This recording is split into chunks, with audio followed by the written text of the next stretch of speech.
it's Saturday night, and I ain't got nothing at all.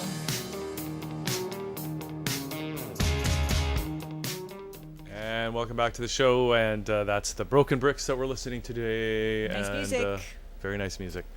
And we got Martin Winer joining us. Martin, it's been a while since you've been here. It has been a while, and the temperature in the studio has dropped by 2 degrees, and that's 1 degree per year I've been here. So I'm hoping to come back, but it's much nicer, much more comfortable. It was hotter before the last time you were here? hotter. I think you were here in the middle of the summer, obviously, right? No, around this No? time. Really? So yeah. So we don't believe in air Okay. conditioning Well, who doesn't?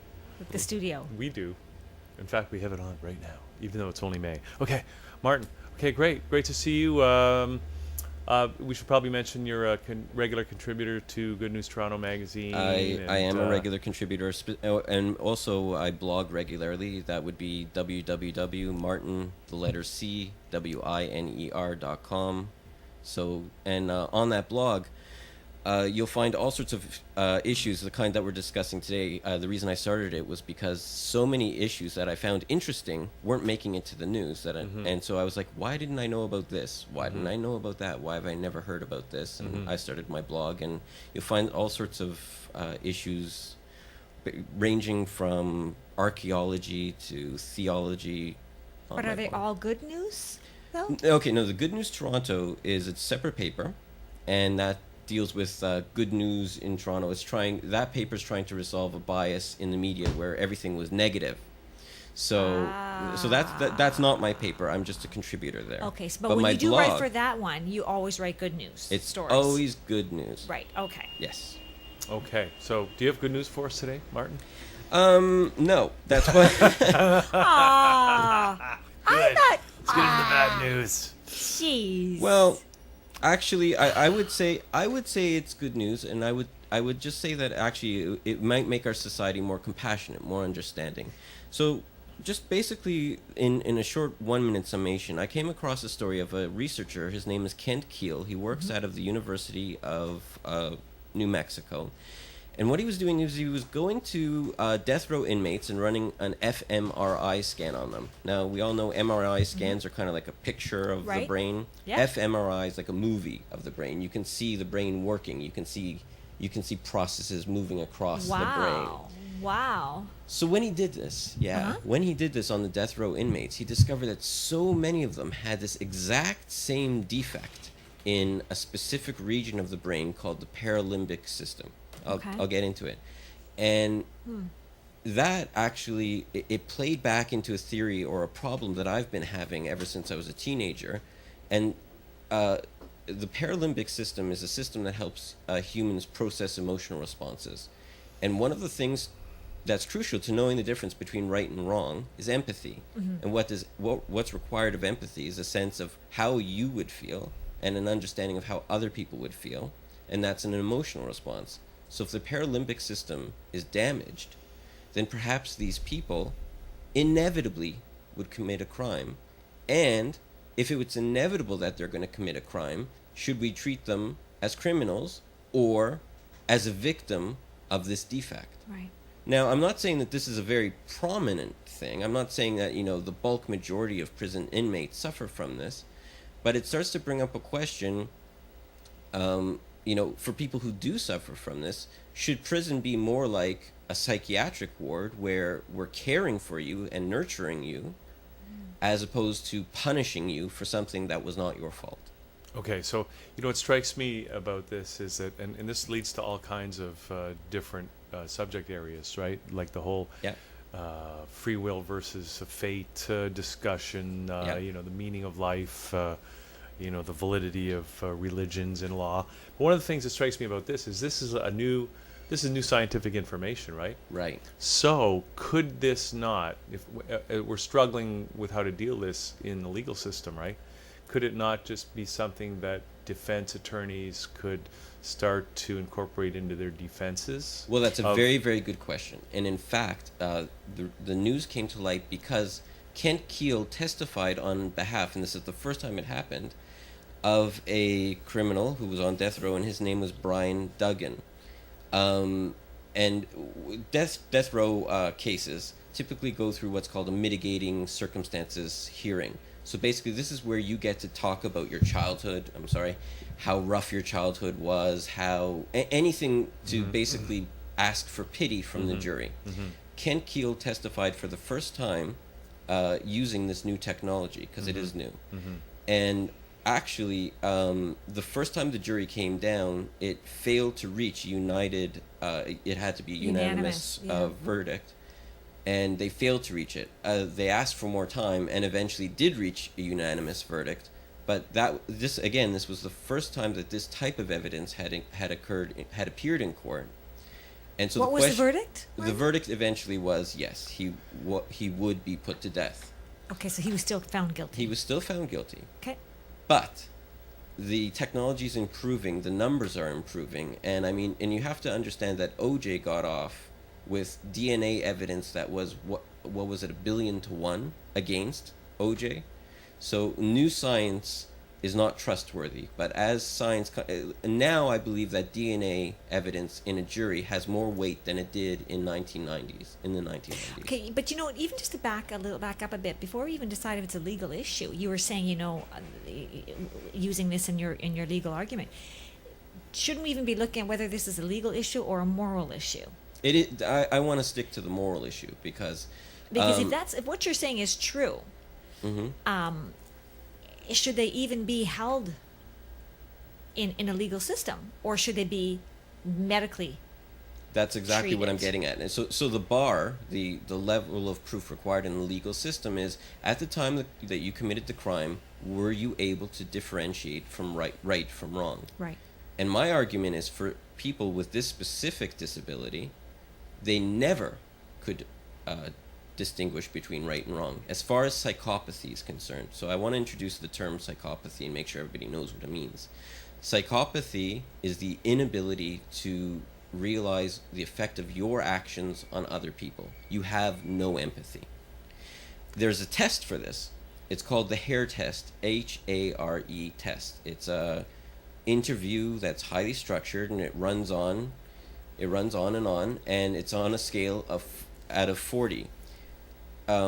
Keel also ran this test against the prisoners in New Mexico and discovered that this particular fellow, Mr. Brian Duggan, was a 38.5 out of 40, meaning virtually completely psychopathic. So again, his crime was almost completely predictable. And I'm specifically not mentioning the details of his crime because I want to avoid the emotions. Because if you read what he did, you'd want him hung 3 times. Well, okay, so psychopaths, right? So basically, he's a psychopath. That's correct. So is this a brain condition? Is this an indication of psychopathy? This specific test that he's running is a test no, of not the test itself, because didn't you say that there was a brain defect? Yes. Right. So that brain defect is theorized to contribute to psychopathy.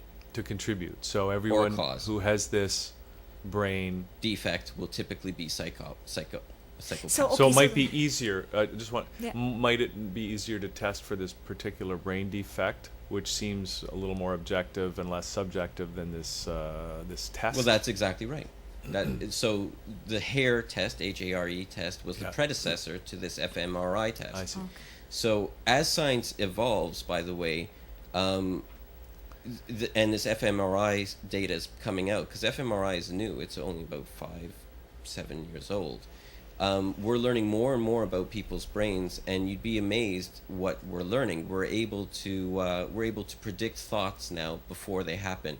If we ask you a question, do you like black or blue, and you're under the fMRI question, before you say blue, we'll be able to tell you you're about to say blue. Okay, I can explain that from my spiritual experience or perspective. I can totally tell you what's going on there.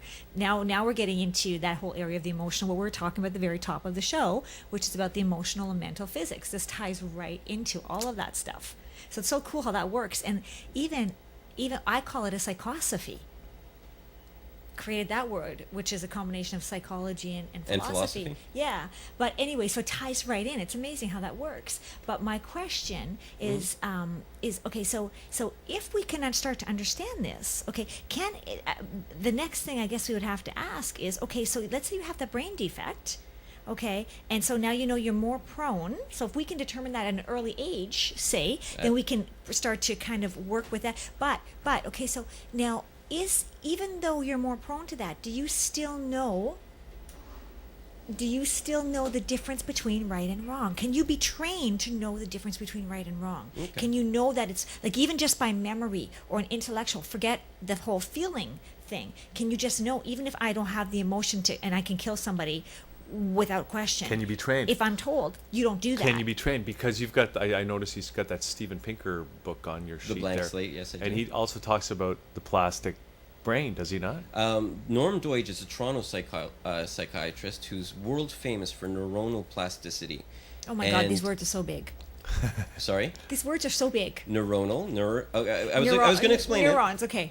Plasticity, the ability to change. But Oh, Norm Deutsch okay. is so interesting. He said that there's people with a half brain Mm-hmm. that have been able to train themselves using this technique, neuronal plasticity, to function virtually normally. Yeah, I know. So now we're in two different issues at once. If you detect it, can you fix it? And to be honest, I don't know. I Okay, can't answer okay. that question. I guess it's still very new, we don't right? know. But now, having not detected it, okay, this person, obviously it wasn't detected at that time, and it wasn't corrected or treated. Mm-hmm. Was this person really in a state to know the difference between right and wrong? And I would say no, not Okay. with this level of defect, and not with that test result on the Hare scale, HARE. Okay, but still, that doesn't mean he might not be able to be trained. He doesn't know the difference, but if you're told, Right. don't do that. Well, first of all, yeah, we don't know. Maybe there is a way with Maybe. Deutsch's understanding of how the brain works. Maybe we can overcome these brain defects, Maybe. but we don't know yet. But it occurs to me, and it's just in a lot of reading that I've done, that the main thing for understanding the difference between right and wrong, and it's a very critical issue, is for some reason we have to understand that pain ourselves. That we have to Empathy. understand. Yeah. Yeah, we have to understand that that we have to be able to feel the pain that we're causing in others ourselves. It involves something called mirror neurons. These are also a recent discovery. What's it called? Mirror neurons. Okay, so it's I mirroring. just saw on your face that you went like this. Mm-hmm. Okay, my mirror neurons realized that I would make that face in a state of confusion. So I understood by reading your face that you were in a state of confusion. And you read that well. So, and these are all okay, but these are all new things that are emerging. So I'm saying like this is an emerging field. So I'm saying the way that we treat criminals now is really going to have to be revamped. But if you don't mind, I'd like to take a trip back to my teens, if that's okay. Sure. When I was a teenager, I had it all worked out. And don't most teenagers? You know, Yeah, we're I do smart too. and we know everything. I was modern Orthodox Jewish. That would be walking down Bathurst Street. If you've ever done it, you see people in black coats and black hats. That's not me. I wore a yarmulke, which is similar to Hugh's headdress, just a bit smaller. And I believed in God and everything, okay? And I had it all worked out. Because the biggest problem for a theist, somebody who believes in religion, is that you're living in a world with God where you know God has to exist, but there's terrible things happening all around you. And it seems like a godless world. So how do you reconcile it? Here's what I did. It was very easy. So the first thing is that we all had a minimum amount of intelligence. Enough intelligence to know the difference from right and wrong. Okay. Einstein knew that murder was wrong. We knew that murder was wrong. And everyone, it was considered axiomatic to me that everyone had the ability to determine right from wrong. With that in mind, then God had given us free will to do with as we please. Why didn't we see God every day? Because, many children of stars, like stars, Celebrities, famous you mean? celebrities, Okay. Yeah. they have to live in the shadow of their Right. of their parents. Okay. So God is the ultimate star, and he said, I don't want you to live in my shadow. I'm removing myself so that you can use your free will and the talents that I've given you to determine right from wrong for you to be able to figure out how to be happy in life. And so with that, I said, well, some people are suffering, but they're suffering because they've used their free will and their ability to tell right from wrong in the wrong way, and pain is an ultimate informer, and one day they'll come back to the right path. And I said to myself, okay, well, I now I know God exists. Everybody's going to be okay in the end. Let's go play tennis. I was a teenager. Okay, my tennis game improved, and There's your secret to life right there. Let's go play and tennis. I was very, very pleased with myself. Okay, I'm about 14 years old. Give me a break. It was pretty, pretty good. Yeah, but that's then, pretty clever, actually. But then I started to read about this guy named Charles Whitman. Now, this is the Texas shooter. He went up the clock tower in 1966 and started shooting people. Okay. It was a very famous case. And I read from his diary, and I'm just going to read a few extracts because it started to bug me. It says, this is Charles Whitman before he committed his crimes. I do not quite understand what it is that compels me to type this letter. Perhaps it's to leave some vague reason for the actions I've recently performed. I do not really understand myself these days. I'm supposed to be average, reasonably intelligent, and a young man. However, lately, I've been a victim of many unusual and irrational thoughts. And I said, that doesn't sound like such an insane guy. It doesn't sound like a guy who can't tell right from wrong what's going on. So let me just continue. Okay. To whom it may concern, I've just taken my mother's life. I'm very upset over having done it. However, I feel if there's a heaven, she's there now. I truly am sorry. Let there be no doubt in your mind that I loved this woman with all my heart. And I'm starting to... This guy shot 47 people? Then he goes... He killed his wife as well. He said on this one, he said, please use my life insurance policy to pay off my debts and donate the rest to a mental health foundation so that research can prevent future tragedies of this type. Now I'm really scratching. This does not sound like an insane guy or somebody who... I'm expecting diatribes of hate and I hate all people at the university. I'm not hearing it. Yeah. Finally, he says, I've talked to a doctor, he meant a psychiatrist, for 2 hours and tried to convey to him my fears that I felt overwhelming violent impulses. After one visit, I never saw the doctor again, but I've been fighting mental turmoil all alone, seemingly to no avail. I'm not hearing diatribes of hatred. I'm not hearing racism. I'm not hearing anything I'm expecting to. And the final thing, and this really threw a monkey wrench into my whole works here, was he requested an autopsy on his brain because he felt that something had gone wrong. Because prior to this, he was a very good student, a good husband, good wife, good son. They did the autopsy. Now get this. There was a tumor that had developed in his brain that was pressing against his amygdala. Now that's a region of the brain that's controlling your fight and flight response. So now I'm really upset, theologically, personally. Yes. Because I'm like, hang on a second. If there's this real thing and it's pushing against a region of his brain and it's causing him to be angry all the time and have violent impulses, I said, this guy doesn't have free will. And so this is a huge theological problem now, because why would God create somebody who inevitably is going to commit a crime or cause him to have a tumor that would inevitably cause him to commit a crime? And so this was one of the contributing factors. There were many more that led to my eventual drive toward atheism, but this was one of them. Okay. So Obviously an instrumental one. I'm just saying, but Martin, who, and this is not, who are you to try to understand the mind of God, right? Do you know what I mean? It's Well, he's just trying to understand it from his perspective. I understand, but I'm just saying, this is the argument, that this is what some theological people would argue to Go you, ahead. the atheist, right? Yep. And say, the mind of God is beyond any kind of human understanding, and we don't know what. I also think what you're trying, where you're coming from here is that you have a sense of justice. It's your sense of justice, morality, that you're bringing to this whole issue, because you feel that what is just in this case, right? Right. And presuming that God is just, because I don't think any of us would want to think that otherwise God is not just. But if God is just, how can He allow this? So just the theological argument is, can we even begin to think that we can understand the mind of God? Well, as talking to Orthodox rabbis, they have answers too. And their answers to which one Everybody's got an answer. Everybody's got an opinion.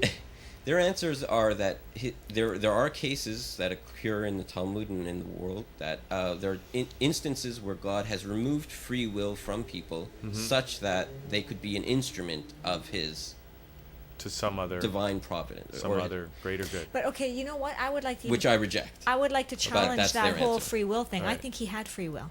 I think this guy had free will, and I think his letter showed that he had free will. He was clearly rational He was in that letter. he was clearly rational in the letter. Okay, yes, and he also went to psychiatrist for 2 hours. So why couldn't he have chosen to use his free will and write this letter and walk away or move out before he actually killed his wife and his mother and all So, those shootings? That's there's free where will I say there, too. That's where I say he didn't have free will, in the sense though that if this thing But is he was present, rational, though, Martin. This man was very intelligent. intelligent and rational in part, but he had a tumor pressing specifically against his anger center, which was basically warping his rationality. Right. So it was actually blocking it. Let's say at that moment that he killed but that's a lot of pressure. Okay. So when he killed all those people. 47. 47. Did he kill his mother and his wife at the same time? Previously. Was there a The period same of day. time? The same day. Hours in between? Hours. So at what point?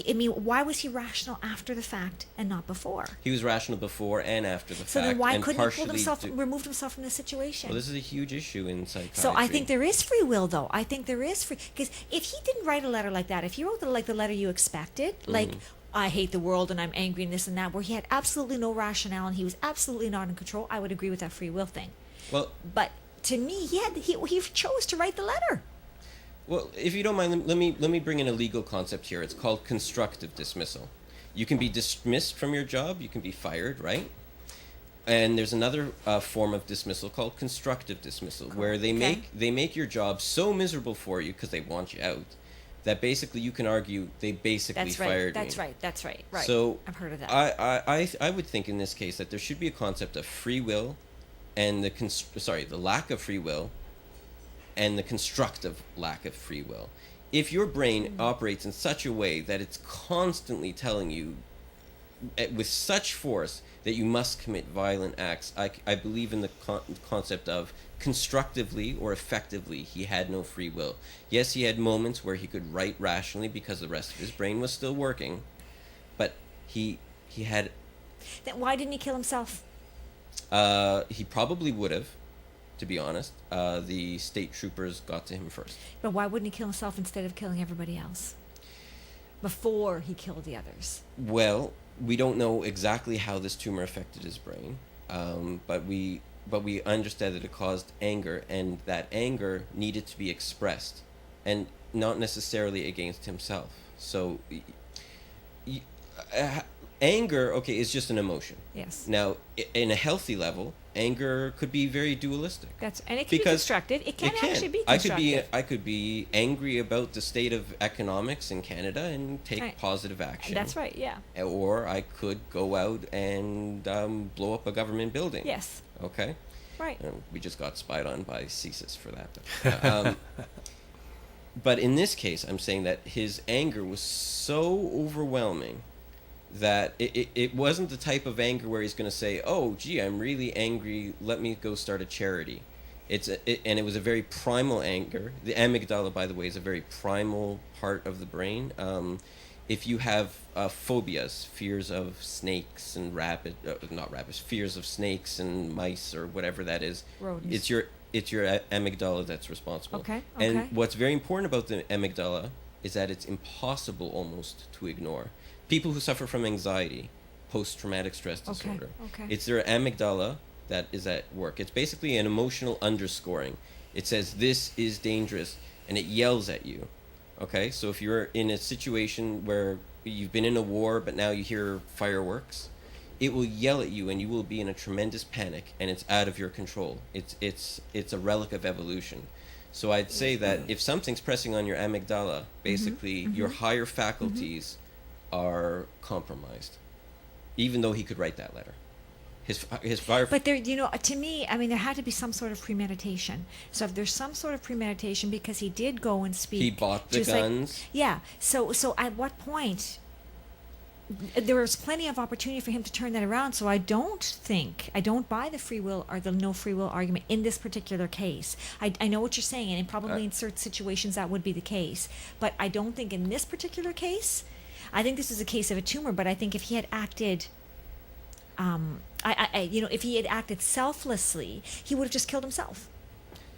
Again, the amygdala is so overpowering that I don't think he had the capability of saying, gee, I think I could figure out that I would just kill myself instead of killing all these people. It's that overpowering. It goes beyond, okay, your cerebral cortex evolved millions and millions of years after the amygdala. The amygdala and your lower brain functions, they're millions and millions of years older, and they're much more powerful. And that's why people with anxiety, that's why psychology is so hard. If we were all rational, and we're not, we have the capability for rational with our cerebral cortex, but we can't always control in fact, we rarely can control our emotions. You know what? Actually, it makes me think, what year was this that this happened? 1966. So maybe he actually felt he was being compassionate when he killed his mother and his wife. Maybe he was the breadwinner, and maybe he felt they would have no one to take care of. But then that wouldn't explain the 47 other people he killed. So no, there goes and they were random. Mm-hmm. So basically, what I'm trying to drive at is that free will is not as obvious a gift as we all take it. We all think we have free will, but as this fMRI technology advances, well, let me explain to you this way. So Steven Pinker wrote a book called The Blank Slate, and it talks about the tabula rasa. The tabula rasa is an older theory that says that we're all blank slates. Everything that we are has been taught and learned. Okay. But it's been completely outmoded, demoted. The problem was that they ran studies on twins that were separated at birth by adoption, and you'd be surprised at the similarities. Propensity toward alcoholism, identical. Small things like people that play with elastics. Both twins who'd grown up on other sides of the country, never talked to each other, never met each other, both play with elastics all day. So it really argued against the idea that we're just blank slates, and it really argued for the case that we're largely pre-wired. So as much as we hail free will and we say, yes, we all have free will and we're all individuals, yes and no. That's what makes this topic so interesting for me, because growing up, I thought, yeah, for sure, I am who I am, and I can be whoever I want to be, and everyone else is whoever they are, and they can be who they want to be, and they're all on a path toward perfection, or at least self-fulfillment. This argues against that to some degree. At least it warns us. It does that much. It warns us. It says that you have to become more cognizant of the forces that drive you. And it says that it tells psychologists that, a lot of your patients that are coming to see you that are driving you nuts because they're constantly anxious no matter what you're trying, that there are built-in functions in your brain that you have to be aware of. It basically, to put a positive spin, a good news story on this, and there is good news that comes out of this, is that basically we have to be more self-aware than we are right now, because we're not self-aware enough right now. All this is telling us is that we have to be more aware of the drives that are innate inside of our brains and minds and souls, and work with them and through them. So I guess if I want to end on a good news line, I guess that science is actually, first of all, it is undermining free will in a sense, in as much as if we don't understand what's going on, then okay. But I think that as we evolve and learn more and more about psychology, that we actually have the potential to become more self-aware and actually become better people. There may be new diagnostic tests that emerge out of this to tell you that you have a propensity to be a selfish person, an egoistic person, a person, who an insular person. So I think we're driving toward more self-awareness, but with huge caveats, such as Texas shootings and death row inmates. And maybe these are are happening to help us understand that more. Well, Unfortunately, at yeah, their okay, so at people's expense, but it's turning a negative into a positive because we're trying to learn from it Well, yes. Well, for the benefit of people down the line. I hope so. I hope we can do that. That's actually why I wanted to come on the show. Basically, was to say that free will isn't as big a thing as we think it is, and we have to realize that there are forces that drive us, and we have to become aware of them.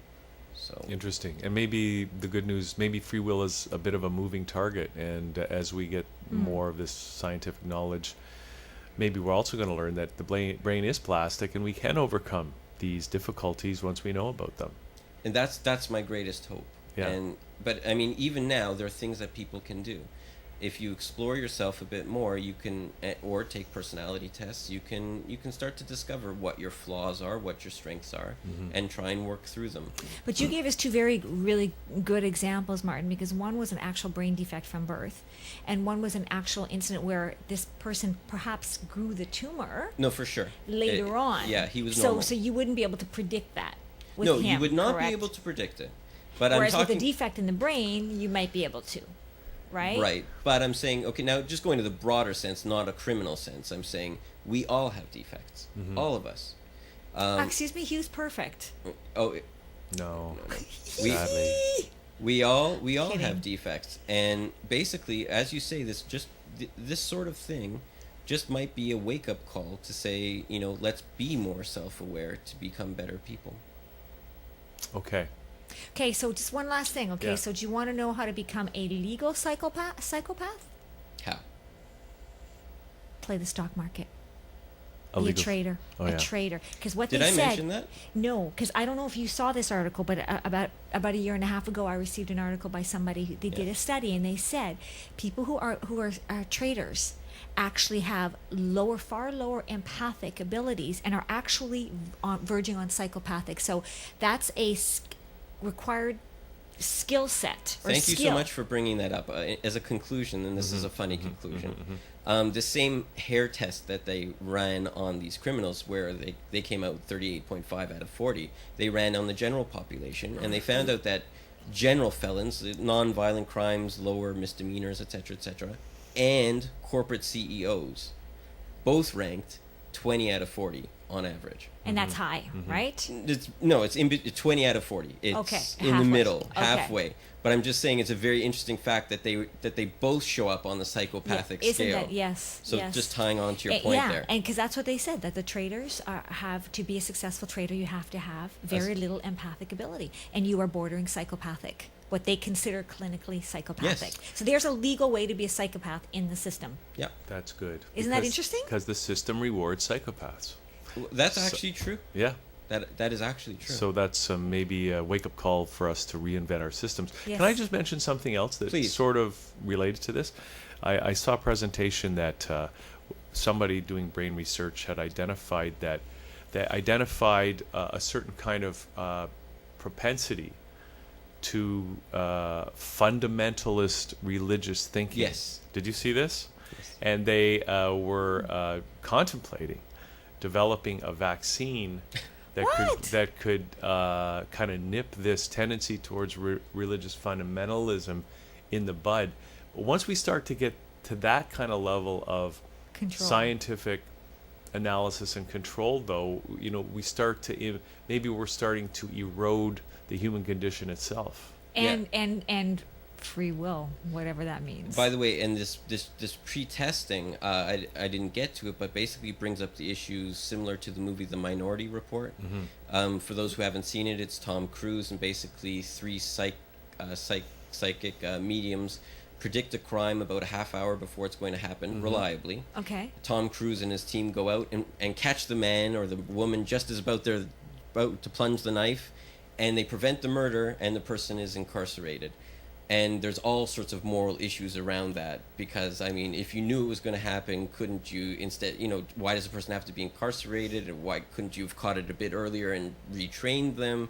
So there's tons of issues around this type of testing, moral issues. So I expect you'll probably keep your eye on the situation, Martin, as it develops. So Are you Yes. still an atheist? I still am, yes. Okay. Okay. Well, Martin, we look forward to having you back the next time and carrying on this conversation either on this topic or something else. But before we Interesting go, discussion. of course, people can read your articles in Good News Toronto, but where else can Well, people get in Good touch? News Toronto is one place. My main blog, though, is Martin, the letter C, Winer, everyone misspells it, .com.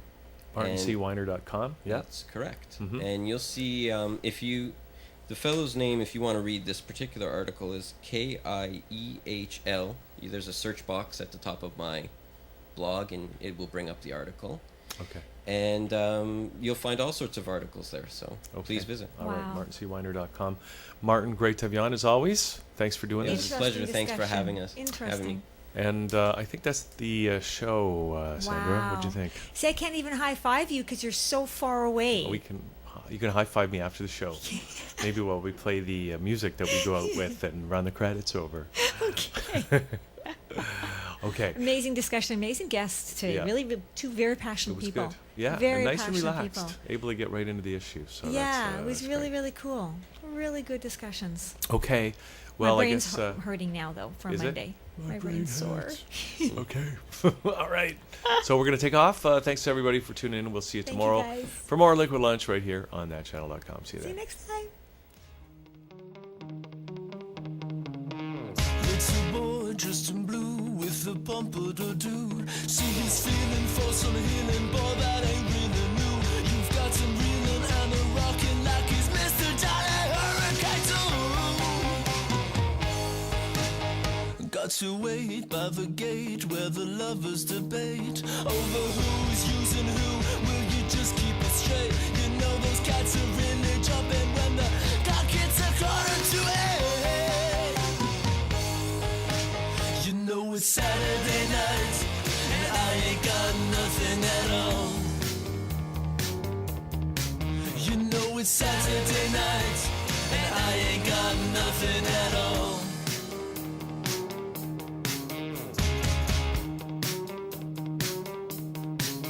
See my tongue, yes it's stung with a lover's supply.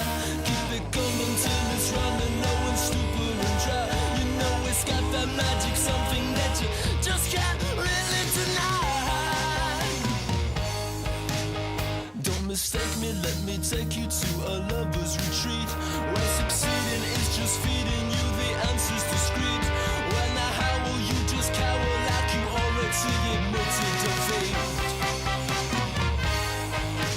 You know it's Saturday night and I ain't got nothing at all. You know it's Saturday night and I ain't got nothing at all.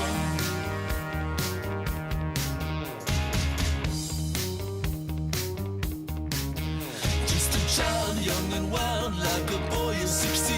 Set his sights on those heights where we not are so clean. You know it's gotta hit hard when the light comes in for a clean. Don't you worry or be sorry about the blue little boy. You see every weekend he's round the block a blue soldier toy. So rest assured he'll be cured when the moon comes hanging in joy.